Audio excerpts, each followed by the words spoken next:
दीपक sir.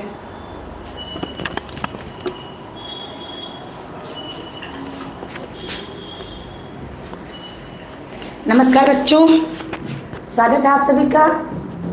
स्वागत Tiwari ji, very good evening.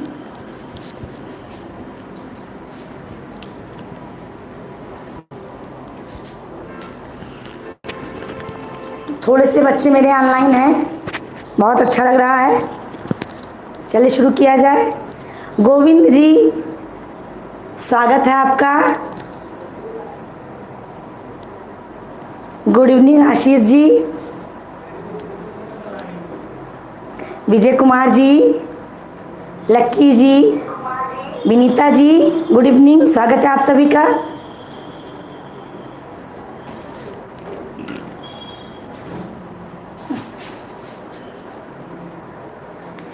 SR classes, good evening. चलिए आगे की ओर बढ़ते हैं हम सभी लोग।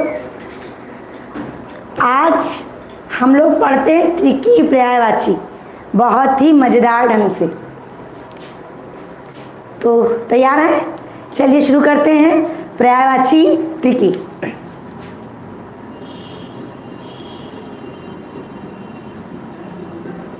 रोज वाली बात को दोहराते हैं, क्रिया और प्रतिक्रिया चलती रहेगी। प्रवीण तिवारी जी, प्रतिमा जी, रेणु शुक्ला जी, आप सभी लोगों का हार्दिक हार्दिक स्वागत है। नेहा जी, स्वागत है क्लास में। तो आइए पढ़ते हैं आज हम सभी लोग त्रिकी पर्यायवाची। पर्यायवाची त्रिकी कैसे हो सकती है देखते हैं हम सभी। पूजा जी, स्वागत है। रोनी जी, खुश रहिए, स्वागत है।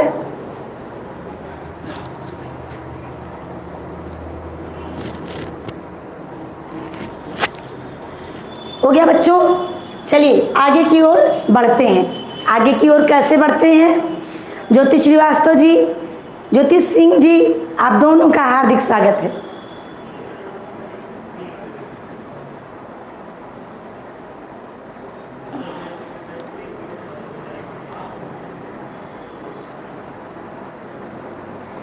धन्यवाद रेणु जी।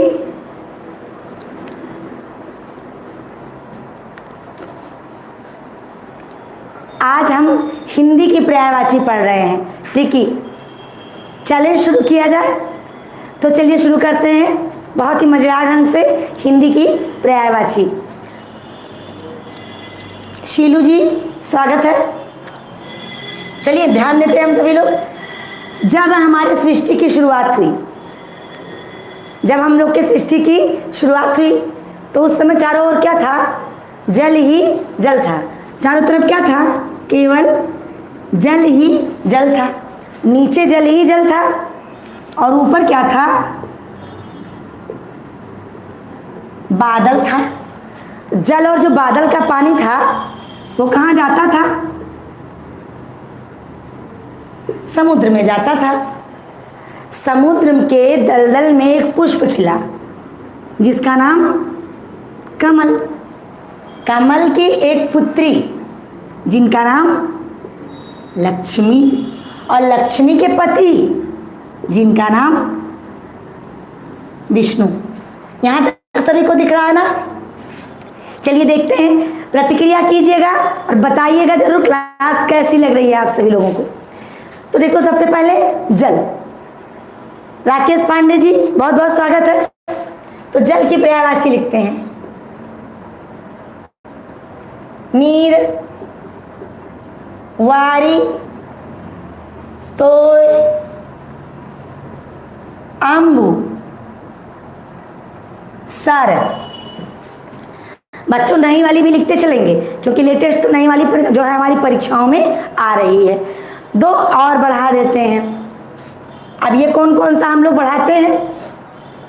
एक बहुत आता है उदक, और एक अनेकार्थी की तरफ से आ जाता है जीवन। हो गया। अब पर्यायवाची किसकी? जल के बाद बादल की। अब देखो, बादल का मुख्य शब्द दा, और इन सभी में हम बढ़ाते चले जाएंगे दा दा दा। हो गई बादल की पर्यायवाची। कैसे? नीरद, वारिद, तोयद,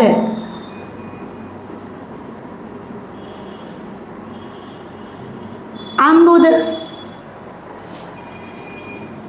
इसका वाला उद्दत हो गया। अब नई वाली लिख ले। नई क्या है? पुरानी ही है जो आ रही है ज्यादा पेपर में। जीमूत वाहन और वारिधर हो गया। बात करते हैं समुद्र की। जल में दा बढ़ाया, बन गया बादल। जल में धी बढ़ा दीजिए, नीरदी, वारिधि, तोयधि, अम्बुधि, उदधि हो गया। अच्छा, और क्या? इसके पास हैं ढेरों रत्न, रत्नों का स्वामी है, तो इसीलिए इसका नाम रत्नेश भी कर देंगे। ठीक, आगे बढ़ते हैं। कमल की पर्यायवाची। इस नीर में जा बढ़ा दीजिए, हो गया कमल। जैसे नीरज,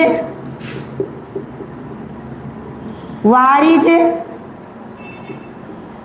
अम्बुज, तोयज, सरज, सरोज, ये सब तो सब आप लोग जान ही रहे हैं। कुछ उनको भी लिख लेते हैं जो आजकल पेपर में पूछे जा रहे हैं और जाने जा रहे हैं। कौन से? जैसे अरविंद और शतदल।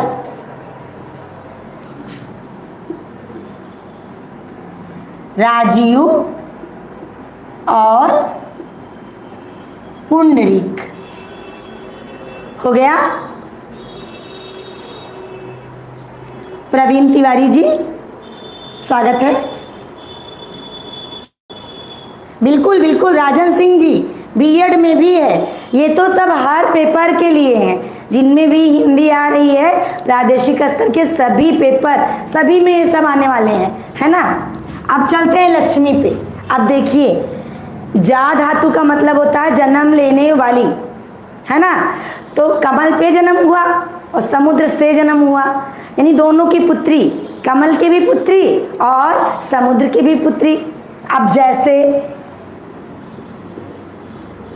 नीरजा, वारिजा, अंबुजा, या फिर समुद्रजा, या फिर तोयजा। अच्छा, आप लोग देखिए, इनके पास भी तो ढेर सारे रत्न हैं, इसलिए इनका नाम भी रत्ना। और ये चंचल बहुत हैं, इसीलिए इनका नाम चंचला हो गया। पद्म पे उत्पन्न हुई थी और इसीलिए इनका नाम पद्मा भी है। अच्छा, ये तरीका अच्छा लगेगा तो सभी बच्चे प्रतिक्रिया जरूर करेंगे, लाइक जरूर करेंगे, कमेंट भी जरूर करेंगे, और जो नहीं सब्सक्राइब किए होंगे वो सब्सक्राइब भी कर लेंगे। तो हमको बताएंगे जरूर आपको ये तरीका कैसा लग रहा है पर्यायवाची को पढ़ाने का। तो देखिए, अब नीरजा, वारिजा, अंबुजा, समुद्रजा, तोयजा, रत्ना हो गया, पद्मा और चंचला। बात आती है विष्णु की। तो जो विष्णु भगवान जी हैं, एक तो लक्ष्मी के पति, इसलिए इनका नाम क्या है? लक्ष्मीपति नाम है। अगली चीज क्या है? लक्ष्मी को ये धारण करते हैं, इसीलिए इनका नाम लक्ष्मीधर। हरि तो जानते ही हैं आप लोग, पेपर में इनकी पर्यायवाची बहुत आती है, चक्रपाणी, है ना। साथ साथ और भी तमाम चीजें अब ये सभी को प्रिय हैं, इसीलिए इनका नाम भगवान जनार्दन भी है। इनकी आंखें कमल की जैसी, इसीलिए इनका नाम कमल नयन भी है। तो अभी तक आप हम लोगों ने क्या जाना? जल की पर्यायवाची केवल याद कर लेंगे। किसकी? केवल जल की पर्यायवाची याद कर लेंगे। जल में दा जोड़ देंगे, हो गई बादल की पर्यायवाची। जल में धी जोड़ देंगे, हो गई समुद्र की पर्यायवाची। जल में जा जोड़ देंगे, हो गई कमल की लक्ष्मी की पर्यायवाची। और जल में जा जोड़ देंगे, हो गया समुद्र की पर्यायवाची। और विष्णु भगवान जी को लक्ष्मी से जोड़ के और कुछ उनके स्वयं के नामों से। तो इसको नोट कर लीजिए और फिर आगे की ओर बढ़ते हैं।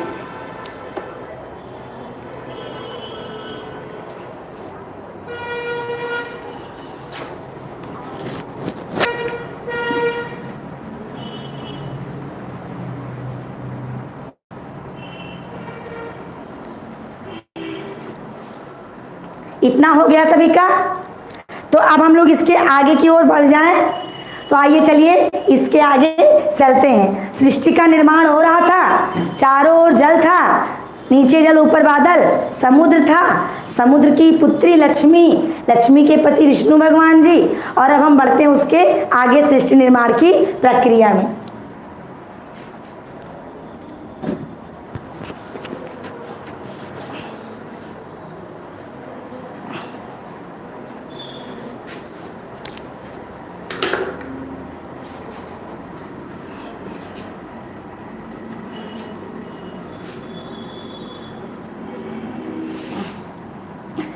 अभी देखिए सृष्टि पर जल बादल लक्ष्मी विष्णु भगवान जी, इतने लोग बन गए। धन्यवाद ज्योति जी, विजय जी, बहुत बहुत धन्यवाद। अब इतना हो गया, अब आगे कौन बनेगा? अब आपने पढ़ा जब समुद्री विक्षोभ हुआ और भूकंप आया तो समतल स्थान और समुद्र जल स्थल और पर्वत स्थल सब अलग अलग हो गए और समतल स्थल भी अलग अलग हो गए। अभी क्या हुआ? अब निर्माण हुआ धरती का, और धरती से ऊपर उभरा सा स्थान, यानी किसका? पहाड़ का निर्माण हो गया। अब पहाड़ की एक तो पुत्री जिनका नाम सती, सती के पति, इनका क्या नाम? शिव जी। शिव जी अपने गले में पहने रहते हैं सांप की माला।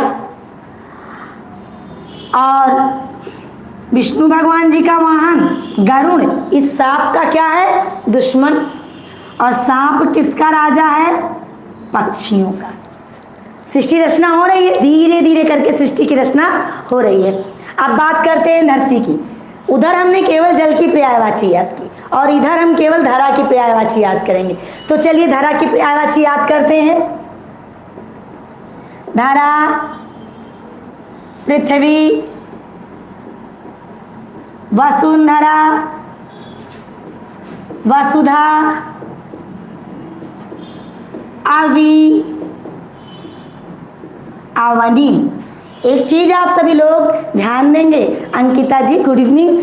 हम लोग एक बात ध्यान देंगे कि उधर लक्ष्मी जी रत्ना थी और इधर ये हमारी धरती माता भी रत्ना है। और दूसरी बात ये कैसी है? अचला है, स्थिर रहती है ना तो अचला है। नीचे आ जाते हैं, धारा में धर जोड़ दीजिए, धराधर, धरा को धारण करे जो धराधर, या पृथ्वी धर, या वसुपति, या फिर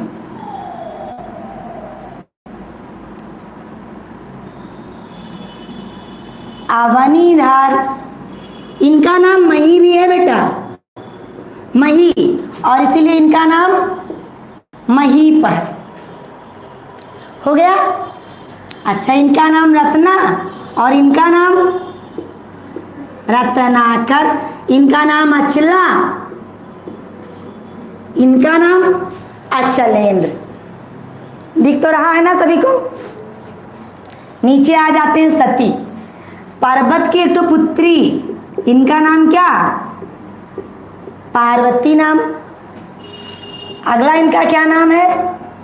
उमा नाम, हिम इनकी पुत्री इसीलिए इनका नाम हेमा, और माता पार्वती बड़ी गोरी सी थी इसीलिए इनका नाम गौरी। और ये तो आप लोग जानते ही हैं कि इनका नाम है शक्ति, भी इनका नाम है। अच्छा, शिव जी को प्रिय थी इसीलिए इनका नाम शिवा और शिवप्रिया।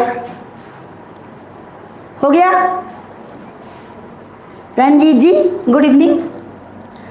अब बात करते हैं शिव को। तो उमा के हैं ईश जो, यानी इनका नाम उमेश।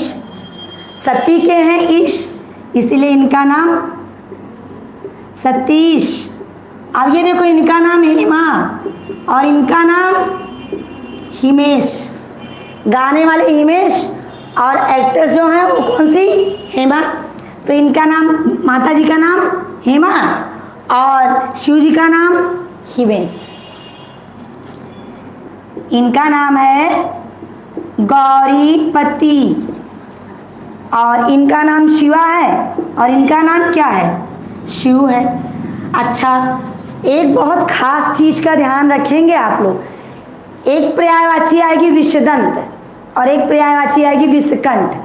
दांत में है विष जिसके और कंठ में है विष जिसके। तो शिव जी क्या है? तो शिव जी हैं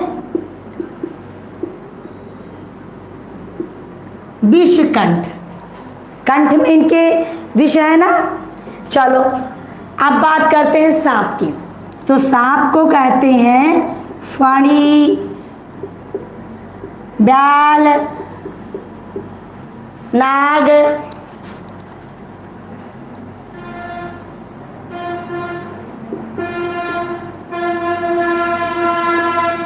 शिवभूषण। अच्छा, एक वाक्यांश आता है, पेट केवल चलने वाले को क्या कहते हैं? तो पेट केवल चलने वाला कहलाता है ऊरग, यानी सांप की एक पर्यायवाची ऊरग भी है। स्वागत है पवन कुमार जी, खुश रहिए। तो इनकी एक पर्यायवाची ऊरग भी है। अब देखो, ये तो विषकंठ थे और ये क्या है? विषदंत। आप लोग को तो पता होगा, दांत तोड़ दीजिए सांप की ताकत खत्म, है ना। अब बात करते हैं गरुड़ की। तो सबसे पहली बात तो ये सभी पक्षियों का राजा है और इसीलिए इसका नाम पक्षी है, और या फिर हरि वाहन है। बहुत तेज चाल है इनकी और इसीलिए इनको कहते हैं वैनते। और खगों के राजा हैं इसीलिए इनको कहते हैं खगेश। और सांपों के दुश्मन हैं इसीलिए इनका नाम है सर्पारी। हो गया? आते हैं पक्षी पे। सबसे पहली बात तो पक्षी का जन्म अंडे से, और इसीलिए इनका नाम क्या है? अंडज। इनके पास पंख हैं इसीलिए इनका नाम पाखी। इनका नाम खग। अब देखो, धरती और आसमान के बीच में उड़ने वाला क्या कहलाता है? वाक्यांश आएगा। और पक्षी की एक पर्यायवाची है खेचर।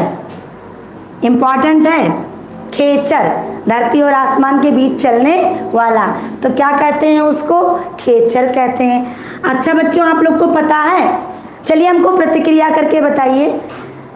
साहित्य में कालिदास की रचनाओं में शकुंतला है, अभिज्ञान शाकुंतलम की नायिका जिनका नाम है शकुंतला।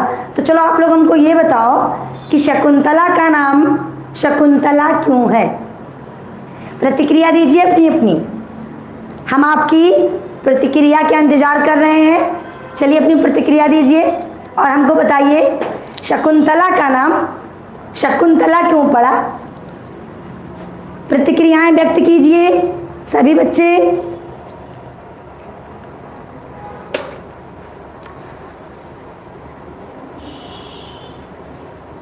प्रतिक्रिया अब तक हमारे पास नहीं आ रही है, तो चलिए हम आपको बताते हैं शकुंतला का नाम शकुंतला क्यों पड़ा? शकुंत पक्षी की पर्यायवाची है।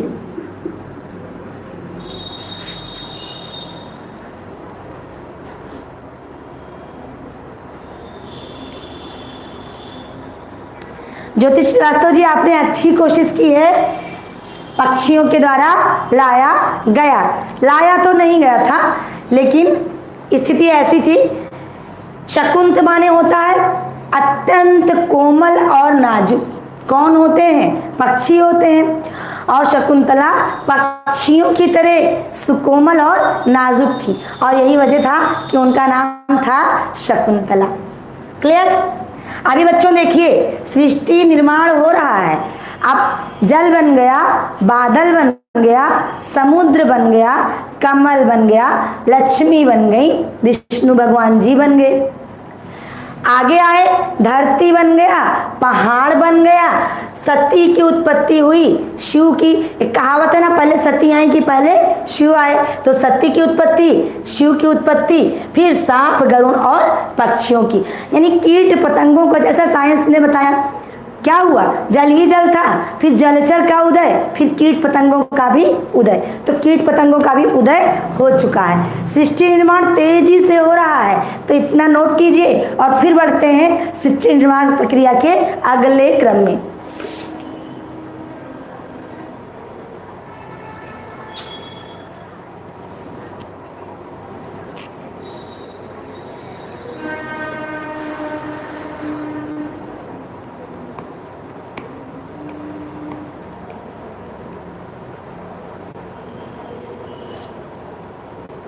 तो चलिए बच्चों, बढ़ते हैं हम सभी आगे की ओर, और सृष्टि निर्माण की अगली प्रक्रिया को हम सभी ध्यान से देखते हैं। तो लगभग सब बन गए थे।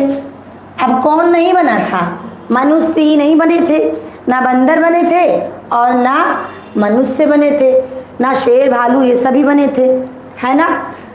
तो जयशंकर जी द्वारा रचित पुनर्मिलन के हिसाब से क्या हुआ कि सबसे पहले मनु आए, और मनु के जो पुत्र थे,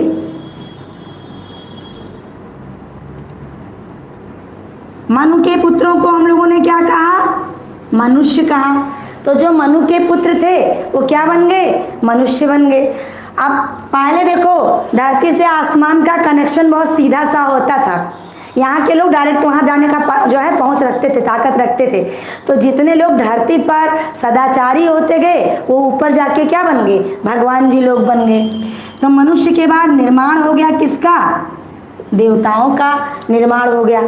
अभी इतने ज़्यादा देवता हो गए, उनके रहने के लिए एक निर्धारित स्थान चाहिए था। तो ऐसे में क्या हुआ? एक निर्धारित स्थान बनाया गया। कौन सा? स्वर्ग। अब एक कहावत है अपनी हिंदी में, एक अगुआ बिना सब बेकार। यहाँ भी कोई अगुआ नहीं था, कोई तो चाहिए था ना। इस बड़े से देव परिवार का मुखिया कौन होगा? अब आपके दिमाग में आ रहा होगा, शिव जी, विष्णु जी, ब्रह्मा जी तो ही हैं, त्रिदेवों के पास अपने अपने कार्यक्रम है, वो कहाँ इतने खाली हैं। कोई चाहिए था जो 24 घंटा इस देवघर की निगरानी कर सके। ऐसे में तय बिल्कुल बहुत अच्छे रंजीत गोस्वामी जी सही है। और अब क्या हुआ? राजाओं के राजा, इंद्र का मतलब क्या होता है? राजाओं के राजा। तो बन गए एक तो राजाओं के राजा, जिनको क्या कहा गया? इंद्र कहा गया। तो चलिए पहले इतना चेक कर लेते हैं, फिर इस क्रम में आगे और बढ़ा रहे हैं, है ना। सबसे पहले मनुष्य, तो ये मनु के पुत्र थे, इसीलिए मनुज कहलाए। और क्या कहलाए? मानुष कहलाए।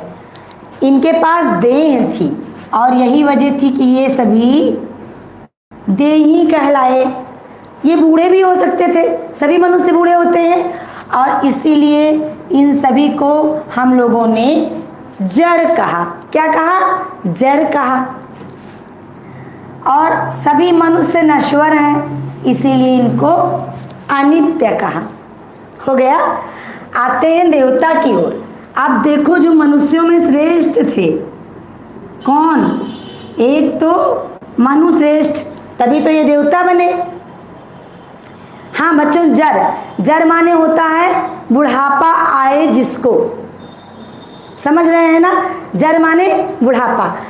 तो ये क्या है, मनुश्रेष्ठ हैं। इनके पास देह थी, लेकिन ये कैसे हैं, आदेही हैं, इनके पास देह नहीं थी। ये जर हैं और ये कैसे हैं, अजर हैं। ये मर्त्य थे और ये कैसे हैं, अमर हैं। इनका एक नाम देव और इनको हम लोग कहते हैं सुर।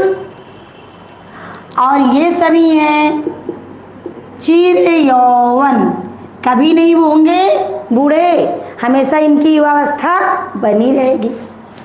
आप देखो, आई बात किसकी, स्वर्ग की। तो पहली बात किसका, रहने का स्थान देवताओं का, तो इसीलिए इसको कहा गया देवलोक।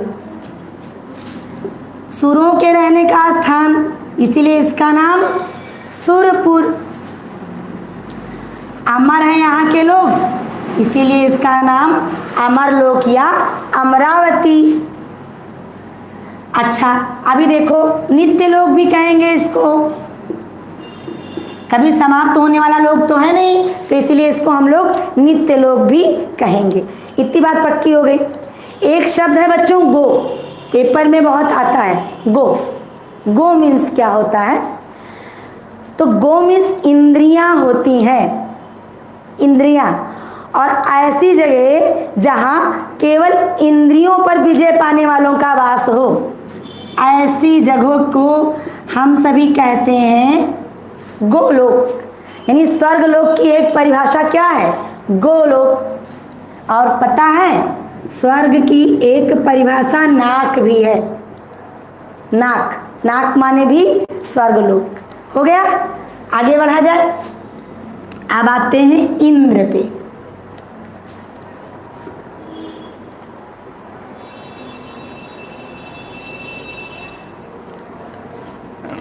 इंद्र गोचर भी होगा, वो तो हम जितना जोड़ते जाएंगे ढेर सारा हो जाएगा।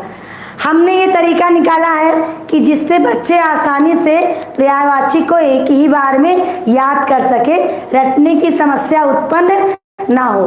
तो जरा आप लोग प्रतिक्रिया कीजिए कि जो हम सोच रहे हैं ऐसा ही है क्या, इस तरीके से आप लोगों को पर्यायवाची रटना बड़ा आसान हो जाएगा।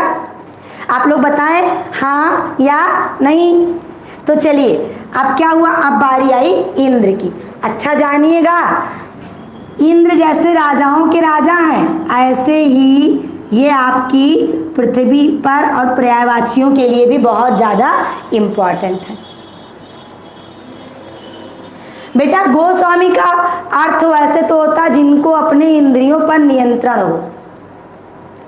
गोसाई है ना, तो वो जो गोसाई है उसका अर्थ है एक ऐसे लोग जिन्होंने अपने इंद्रियों को वश में करना सीख लिया हो। अब देखो इंद्र की पर्यायवाची, तो एक तो ये राजाओं के राज है और इसीलिए इनको हम लोग कहते हैं देवेंद्र और सुरेंद्र। बहुत बढ़िया, आपकी प्रतिक्रियाओं से बहुत ही उत्साहवर्धन हो रहा है। तो चलिए देवेंद्र, आपकी ये प्रतिक्रियाएं ही हमसे ट्रिक बनवा लेती हैं हिंदी की। आप प्रतिक्रिया करते रहते हैं और सारे हिंदी हम ऐसे ही मज़ेदार ढंग से पूरी तरीके से ट्रिकी हंसते हंसते आपको पढ़ा देंगे और समझा देंगे। तो इनका नाम देवेंद्र, इनका नाम सुरेंद्र भी। अच्छा, और क्या इनका नाम, इनका नाम देवराज और स्वर्गाधिपति हो गया। अच्छा, इनकी पत्नी का नाम सची था, इसलिए इनका नाम शचीपति है। अब इंद्र के कुछ ऊटपटांग नाम जो पेपर में आएंगे, तो चलिए देख लीजिए इंद्र के ऊटपटांग नाम क्या है और बहुत जरूरी भी हैं। क्या क्या, तो इंद्र का नाम है विडौला, और क्या नाम है, शक्र, पुरंदर, पैलोमी और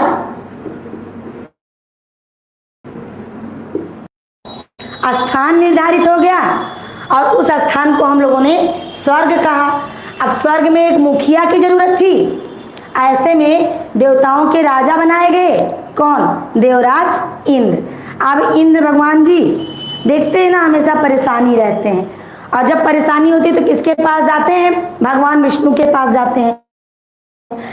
तो विष्णु के पास गए और कहने लगे कि अब तो हमको गद्दी वद्दी दे दिया आप लोग, अब बताओ कोई काम नाम भी बताओ, क्या करें? कोई काम तो हमारे पास है नहीं, बस केवल स्वर्ग में बैठे रहते हैं। तो भगवान जी ने कहा कोई बात नहीं, अभी अभी तो गद्दी मिली है तो थोड़ा सा एंजॉय कर लो।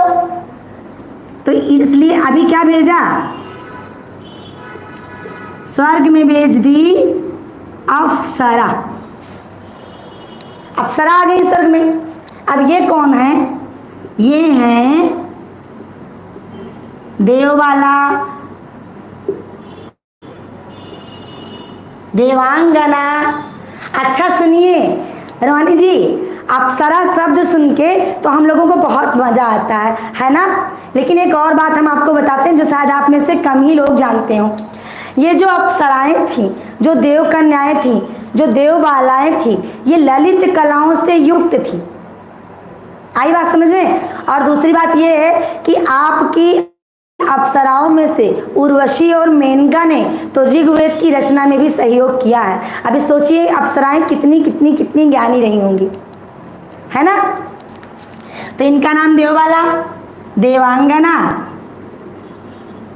और क्या इनका नाम है? सुरबाला। चाह नहीं मैं सुरबाला के गहनों में गुथा जाऊं, तो इनका नाम सुरबाला भी है। अच्छा, इनका नाम है देव नित्यांगना। और ये देखिएगा, ये कभी बूढ़ी नहीं होती हैं, इसी वजह से इनका भी नाम है चिर यौवना। क्या नाम है इनका? चिर यौवना। और इनका भी नाम है अजरा। हो गया? और इनका नाम है दिव्यांगना। अब इससे तो पता लगा होगा कि अंगना माने भी स्त्री होती है। कितने लोगों को पता था कि अंगना माने स्त्री होती है? प्रतिक्रिया करते रहेंगे तभी मजा आएगा क्लास में, है ना? अब देखो, तो मनुष्य बन गए देवता, स्वर्ग इंद्र, और स्वर्ग में आ गई अप्सरा। अब कुछ दिन तो ललित कलाओं का दौर चला और भगवान इंद्र जी फिर से बोर हो गए, फिर से गए विष्णु भगवान जी के पास, कहने लगे अभी कुछ काम नाम दीजिए, बहुत हो गया ललित कलाओं का विस्तारण करना। हालांकि वो भी काम था भाई, ललित कलाएं वहीं से स्टार्ट होके पूरी पृथ्वी पे आने वाली थी, तो ललित कलाएं भी तो जरूरी थी। लेकिन अब इन्होंने कहा आप कुछ और चीज भी दे दीजिए, अब बहुत हो गया ललित कला। तो ऐसे में भगवान जी ने कहा अच्छा चलो कोई बात नहीं, हम आपको कुछ और देते हैं। तो इस बार उन्होंने इनको इंद्रास्त्रों से सुशोभित कर दिया। इंद्रास्त्रों में कौन कौन है? देवधनु, इंद्रधनु, सुरचाप, देवायुध, इंद्रायुध आदि देकर के इनको सुशोभित कर दिया, है ना?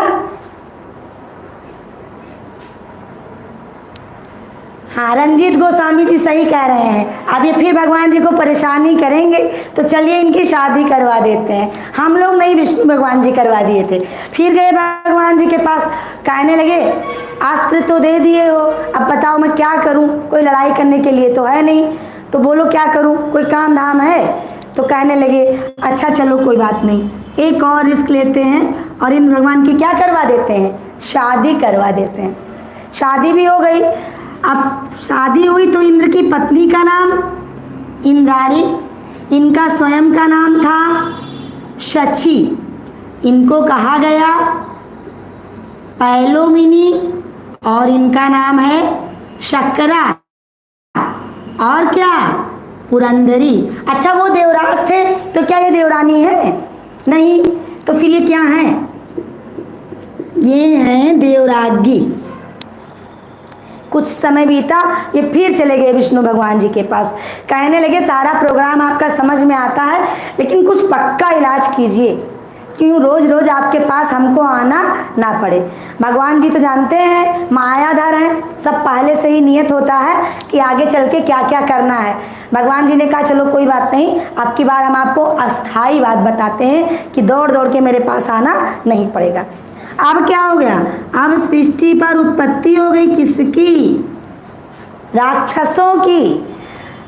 ये मनुज थे और ये धनुज, ये मानव हैं और ये दानव, ये हैं और ये असुर, ये सदाचारी हैं और ये दुराचारी हैं। हो गया। और क्या है, खर हैं। खर खर खर माने क्या, दुष्ट। हालांकि खर मीन्स गधा भी होता है, तो ये दुष्ट हैं राक्षस लोग। अच्छा, और भी तमाम चीजें हैं। ये तो एक प्रकार के राक्षस हैं जो देव युग में उत्पन्न हुए थे, अभी और भी राक्षस आएंगे, है ना।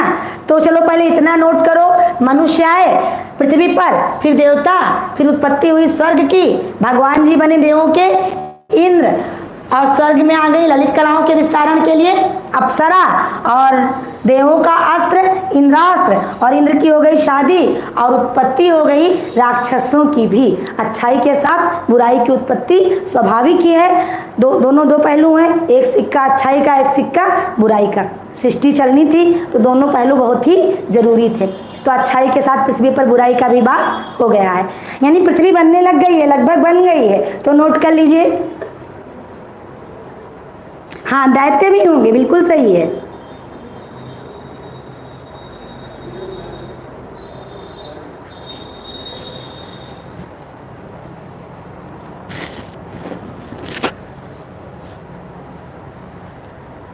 तो आइए हम सभी बढ़ते हैं आगे की ओर। चले तो चलिए देखते हैं। सृष्टि का निर्माण बहुत तेजी से चल रहा है ना। अभी देखिए, मिटा ले बेटा। तेजी से सृष्टि निर्माण चल रहा है। सृष्टि निर्माण के दौरान सब बन गए हैं, देवी देवता, मनुष्य, राक्षस, राक्षसियां, पक्षी, नाग, पर्वत, पृथ्वी, समुद्र, लगभग सारे लोग बन गए हैं, है ना। अब बात इसके आगे की, अब क्या बनना शेष रह गया। अब धरती तो बन गई, एक बड़ा समस्या था, धरती के चारों तरफ अंधेरा अंधेरा था, क्योंकि काम तय नहीं था किसको कौन सा काम करना है, तो चारों ओर अंधेरा ही अंधेरा। तो इस समस्या को दूर करने के लिए सृष्टि पर बनाया गया क्या, दिन। दिन के देवता ये कौन है, सूर्य, और सूर्य की पुत्री यमुना, और यमुना के भाई यमराज। इतनी चीजें फिर बन गई। दिन होना था पृथ्वी पर, दिन हो गया है। अब दिन को क्या कहेंगे, दिवा, दिवस, वासर और वार। हो गया। अब सूर्य को क्या कहेंगे, दिनकर, दिवाकर, भानु, भास्कर। इतना तो आप लोग बहुत पहले से जानते थे। दिनकर, दिवाकर, भानु और भास्कर को कब से आप लोग जानते हैं। कुछ नई बात पे चर्चा कर लेते हैं। इनके पास रश्मियां हैं और इसीलिए इनका नाम है रश्मिकर। रश्मियों के रथ पर सवार रहते हैं, इसीलिए इनका नाम है रश्मि रथी।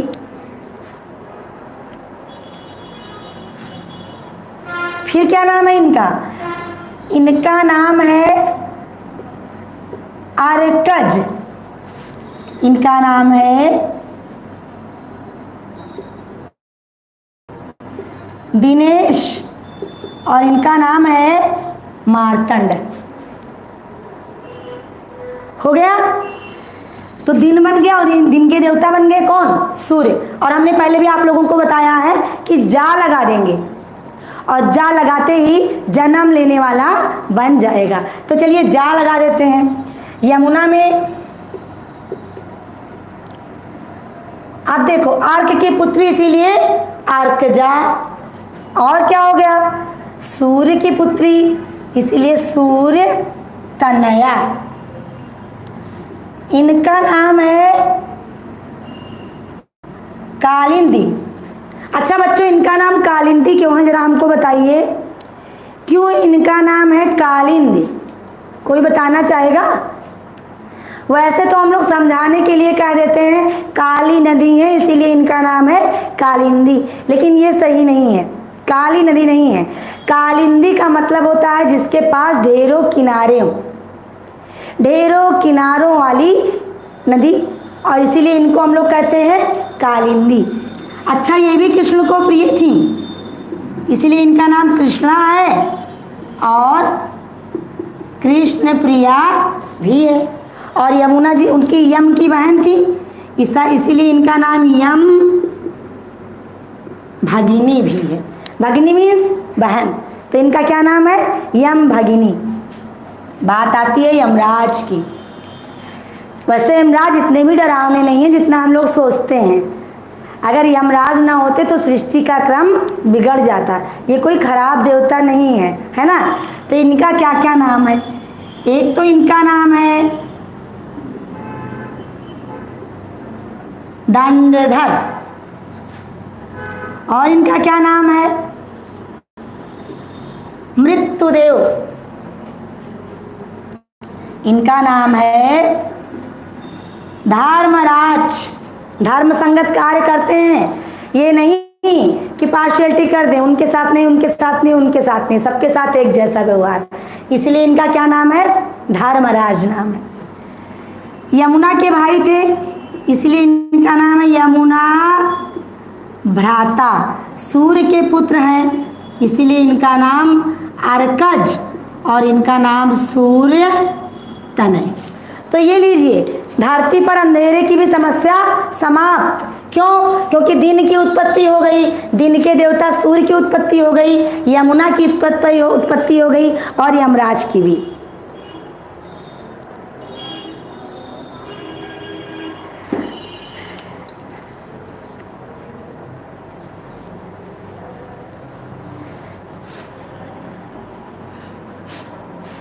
हो गया। आगे की ओर बढ़ा जाए, इतना मिटाल दें। अब देखो, अब एक नई समस्या उत्पन्न हो गई। पृथ्वी पर हर समय दिन ही दिन रहता। सोच के देखिए कि पृथ्वी पर हर समय दिन ही दिन हो जाए, रात हो ही ना। अब बताइए कैसा मंजर होगा? अच्छा लगेगा? नहीं अच्छा लगेगा। तो अब एक समस्या ये भी हो गई कि पृथ्वी पर हर समय दिन ही दिन हो जाता, रात होती ही नहीं। इस समस्या की समाप्ति के लिए पृथ्वी पर रात की भी व्यवस्था की गई। तो पृथ्वी पर बनाया गया रात, और रात के देवता हैं चंद्रमा। और रात जब होती है तो एक और लोग निकल आते हैं, और ये कौन है? हम कहे थे ना अभी राक्षस और आएंगे, तो फिर से ये लोग राक्षस हैं। अब बात करते हैं रात की। तो निशा, यामिनी, रात्रि, विभा, शर्वरी,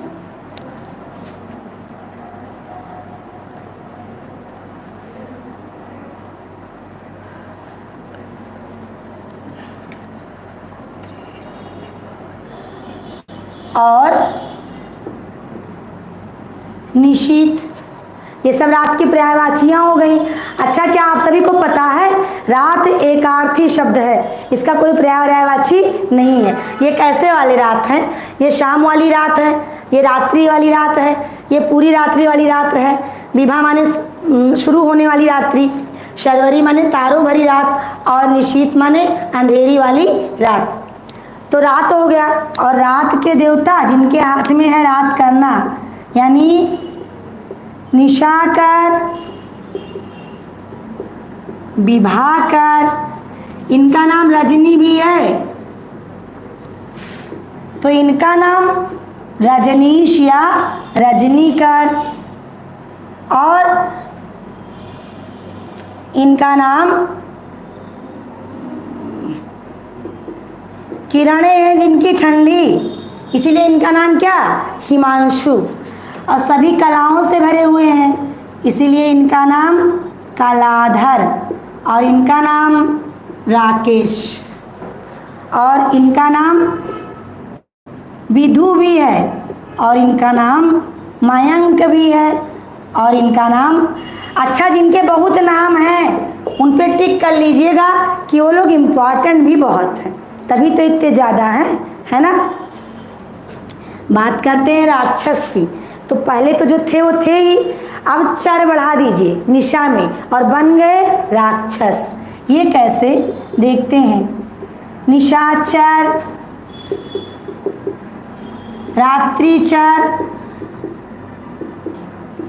विभाचर, ये सब भी हैं राक्षस। तो दिन हो गया और रात्रि भी हो गई, और दिन के देवता सूर्य देव और रात्रि के देवता चंद्र देव। तो यानी पृथ्वी लगभग बन गई, मनुष्य बन गए, बच्चे बन गए, जीव बन गए, जंतु बन गए, दिन भी होने लगा, रात्रि भी होने लगी, बादल था ही, इसका मतलब मौसम भी होने लगा, कभी गर्मी कभी जाड़े का, है ना। अब देखते हैं इसके आगे पृथ्वी पर क्या सुधार होना है सृष्टि की रचना के क्रम में। तो इतना नोट करें, फिर आगे बढ़ते हैं और बताते रहे क्लास कैसी लग रही है आप सभी को।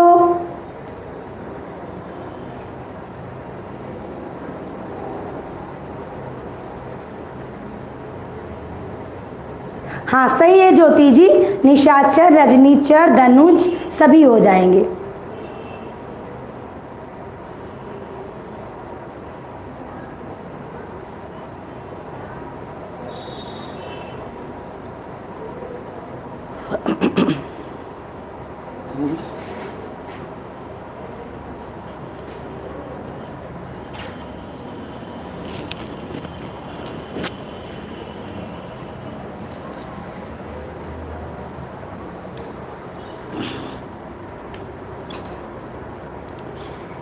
धन्यवाद स्वागत तिवारी जी,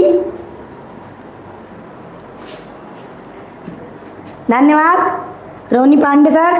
तो चले आगे की ओर बढ़े हम लोग। अब लगभग तो पृथ्वी बन गई, लेकिन अभी भी कुछ रह गया है, उत्तरोत्तर सुधार तो होता ही रहता है ना। तो हमारी पृथ्वी पर भी अभी सुधार बाकी था। अब क्या होना चाहिए पृथ्वी पर, तो चलिए देखते हैं अब क्या हुआ पृथ्वी पर। अब इन लोगों ने पृथ्वी पर उत्पत्ति की, किसकी, फूल की उत्पत्ति की। फूलों को रस चूसने वाला जीव क्या कहलाया, भंवरा कहलाया।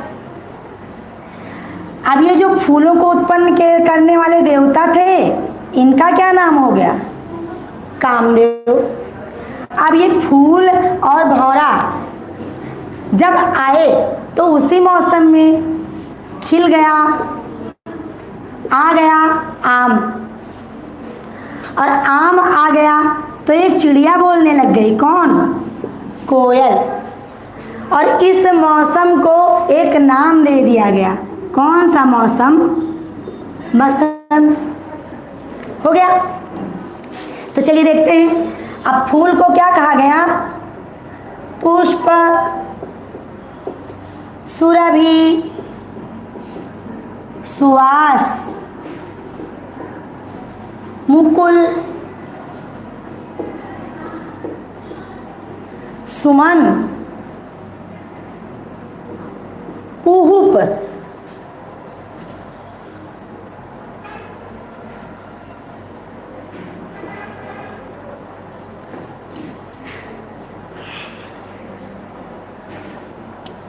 हो गया। अब क्या हुआ, अब बात आई भंवरे की। अच्छा, इसका एक नाम कुसुम भी है, कुसुम। अब देखो, अब जिनके हाथ में थे फूल, जिनके हाथ में फूल, इनका नाम कुसुमाकर, और जो करते हैं फूलों का शोषण, इनका नाम कुसुमाशर। हो गया। अच्छा, इनका नाम कुसुम और इनके पास है फूलों का बाण, इसीलिए इनका नाम है कुसुमायुध। फूल वाला बाण लिए रहते हैं, इसलिए इनका नाम कुसुमायुध है। अच्छा, भंवरे का नाम है श्यामांग। सांवले है ना भंवरे, इसलिए इनका नाम क्या है? श्यामांग नाम है। और क्या नाम है? द्विरेफ इनका नाम है। और क्या नाम है इनका? गुंजर नाम है इनका। और 6 पैर होने के नाते षटपद भी नाम है इनका, और इनका नाम आली भी है। हो गया। आगे आते हैं, इनका नाम कुसुमाकर, कुसुमायुध। इनके पास शरीर नहीं है, ये तो आप लोग जानते ही है ना, इनके शरीर को भगवान शिव जी ने जला दिया था, इसीलिए इनका नाम है अनंग, यानी इनकी आत्मा भटक रही है ना, शरीर तो इनके पास है नहीं, तो इसीलिए इनका नाम क्या है? अनंग नाम है। इनका नाम मार भी है, इनका नाम मनस्तिज भी है, और इनका नाम मनहर भी है। हो गया। और इनका नाम मदन भी है। हो गया। आगे बढ़े।